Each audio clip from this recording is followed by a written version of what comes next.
Hello friends, good morning to you everybody. मैं हूं नरेश भाईचंद मेघानी, account adviser and accountant of Bhavnagar. आज हम अकाउंट और टैक्सेशन के बारे में कुछ ज़्यादा ही सीखेंगे।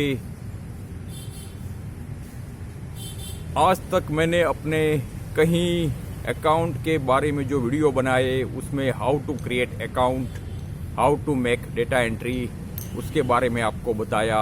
आज मैं आपको कुछ अकाउंट फाइनलाइजेशन के लिए बताऊंगा जो वाकई ही बहुत ज़रूरी है अकाउंट फाइनल करने के लिए। और उसके अलावा जो भी छोटे छोटे सब्जेक्ट रह चुके हैं उसके बारे में भी आपको मैं बताऊंगा। डेप्रिसिएशन, जिसको बोलते हैं घसारा, बहुत सारे एक्सपेंस ऐसे हैं जो हमको उसी साल में, उसी अकाउंट फाइनेंस ईयर में हम लोग को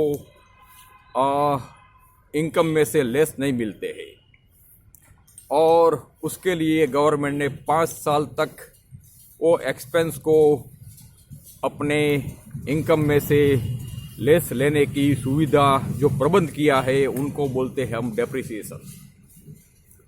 डेप्रिसिएशन का ज़्यादातर स्लैब 10%, 15% इस तरह होता है।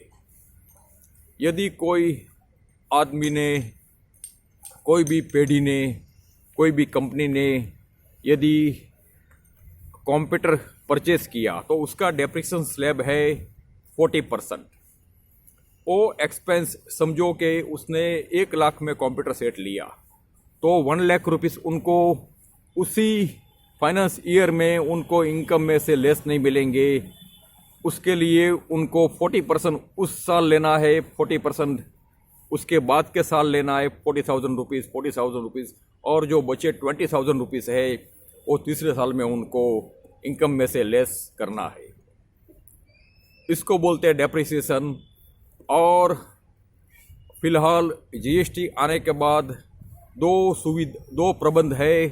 यदि आप उनका जीएसटी आईटीसी लेते हैं तो आप डेप्रिसिएशन का क्लेम नहीं कर सकते हैं। थोड़ा इसके बारे में कन्फ्यूज़न है। और हम इसके बाद आएंगे टीडीएस के बारे में। टीडीएस का प्रत्येक मंथ चलन से जो भी टीडीएस है, कॉन्ट्रैक्टर 1% है, कंपनी है कॉन्ट्रैक्टर 2% है, प्रोफेशन है तो 10% है, 7.5% था, अभी 10% है। उसके बाद कमीशन है तो 5%, उसके पहले 3.75% था।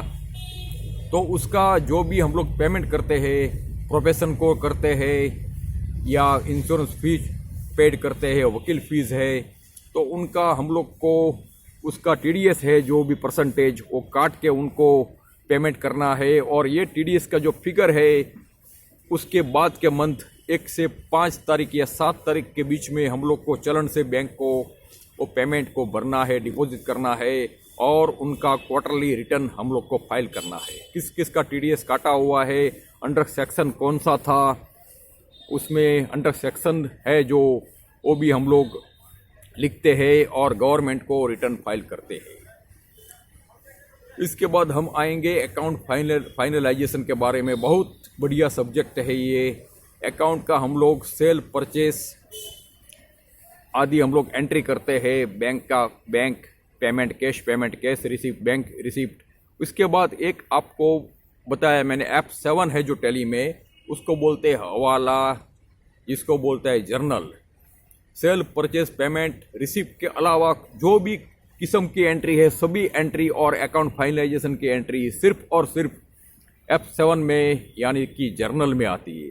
जो हवाला में मास्टर है, जो जर्नल में, जो एडजस्टमेंट में जो मास्टर है, वही सही अकाउंटेंट गिना जाता है। अकाउंट डेटा एंट्री सभी करते हैं, लेकिन फाइनलाइजेशन करना 100 आदमी यदि डेटा एंट्री ऑपरेटर है, उसमें फाइनलाइजेशन करने वाला जो प्योर अकाउंटेंट बोलता है सिर्फ 10% होंगे। 90% को बोलते हैं डेटा एंट्री ऑपरेटर। आपको अकाउंटेंट बनना है, इसके लिए फाइनलाइजेशन के बारे में आपको जानना जरूरी है। आपके जो एंट्री करते जाएंगे उसमें वर्ष के आखिर में एक ट्रेडिंग अकाउंट क्रिएट होगा। उसमें आपने जो परचेस किया, करीबन आपने 10 लाख का परचेस किया, आपने 15 लाख का सेल किया, और उसमें से आपका डायरेक्ट एक्सपेंस ट्रांसपोर्टेशन वगैरह 1 लाख रुपीस है, बचा आपका 4 लाख रुपीस। 4 लाख में से आपका 2 लाख का स्टॉक बचा है, तो नेट प्रॉफिट हुआ, ग्रॉस प्रॉफिट हुआ 2 लाख रुपीस। उसमें से आपका 1.5 लाख रुपीस है जो वो इनडायरेक्ट एक्सपेंस हुआ, यानी कि स्टेशनरी, प्रिंटिंग स्टेशनरी, उसके अलावा telephone mobile expense, vehicle expense, कहीं किस्म के एक्सपेंस है, सैलरी वगैरह। उसके बाद जो आपका 50,000 रुपीस बचा वो बोलता है नेट प्रॉफिट। जो सेल परचेस और जो फिगर है, जो डायरेक्ट एक्सपेंस का फिगर है, वो आएगा सिर्फ ट्रेडिंग अकाउंट में। उसके बाद जो भी बैलेंस कैरी फॉरवर्ड होगा उसमें से वो आएगी प्रॉफिट एंड लॉस अकाउंट में, और उसमें से आपका इनडायरेक्ट एक्सपेंस लेस होगा और जो आएगा उसको बोलता है नेट प्रॉफिट। प्रत्येक प्रोपराइटर का, प्रत्येक पार्टनर का कैपिटल अकाउंट क्रिएट होगा, और ये सभी की जो भी है लेन देन वो आएगी बैलेंस शीट में, यानी कि सर्विया में। बैलेंस शीट है वो अकाउंट का पिलर है, उसमें क्रेडिट साइड है, वो है हम लोग को उनको पेमेंट करना है।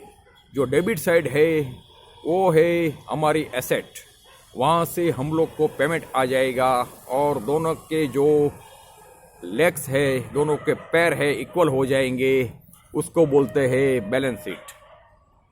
और इसमें जो नेट प्रॉफिट आया उसके हिसाब से गवर्नमेंट को, हम लोग को इनकम टैक्स पे करना है।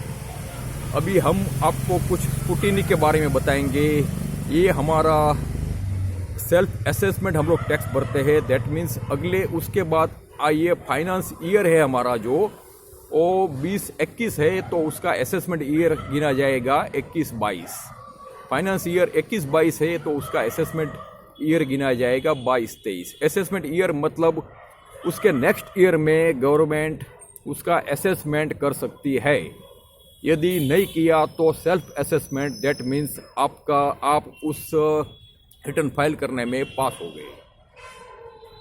और यदि कोई केस स्क्रूटिनी में गया तो आपको गवर्नमेंट उसके नियम के अनुसार 5-7 साल तक आपका बुक्स ऑफ अकाउंट चेक कर सकती है, और गवर्नमेंट जो भी चेकिंग करे तो उसको आपको सहकार देना आपकी जिम्मेदारी है।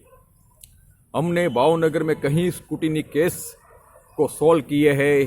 स्क्रूटिनी हैंडल करना बड़े अकाउंटेंट की बात होती है, और गवर्नमेंट के हिसाब से, रूल्स के हिसाब से अकाउंट यदि आप लिखेंगे तो आपका स्क्रूटिनी में कोई प्रॉब्लम नहीं होगा। आप अकाउंट टैक्सेशन के बारे में कुछ ज़्यादा ही जानना चाहे तो आप हमारा कांटेक्ट कर सकते हैं। अकाउंटेंट और टैक्सेशन एडवाइज़र नरेश भाईचंद मेघानी, भावनगर, गुजरात। हमारा मोबाइल नंबर है 7069140526। ईमेल एड्रेस है naresh-meghani1319@gmail.com, नरेश भाईचंद मेघानी 1319@gmail.com। खुश रहो, आबाद रहो। आप बढ़िया बड़े अकाउंटेंट बनो और आप आत्मनिर्भर होके अच्छी आमदनी कमाओ। यही शुभकामना के साथ Naresh Bhaichand मेघानी, Bhavnagar, Gujarat. Thank you very much for watching this video.